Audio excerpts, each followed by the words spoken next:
ኢትዮጵያ መድን ወደ ቀጣዩ ዙር አለፈ። በአፍሪካ ሻምፒዮንስ ሊግ የቅድመ ማጣሪያ ኢትዮጵያን የወከለው ኢትዮጵያ መድን ወደ ቀጣዩ ዙር ማለፉን አረጋግጧል።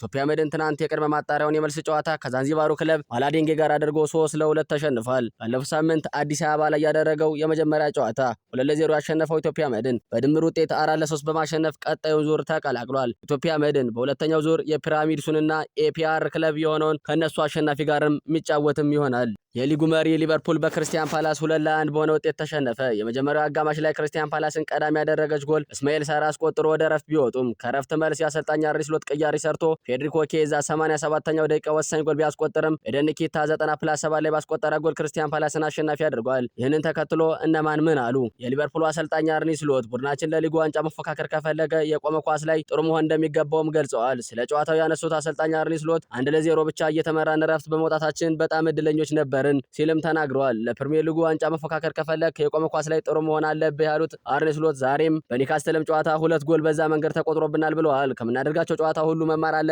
ከዚህም ጨዋታ ብዙ ነገሮች መማር እንችላለን ሲልም ተደምጠዋል። ዛሬ ማሸነፍ የሚገባው አንድ ክለብ ቢኖር እሱም ክርስቲያን ፓላስ ተደምጠዋል አርነ ስሎት።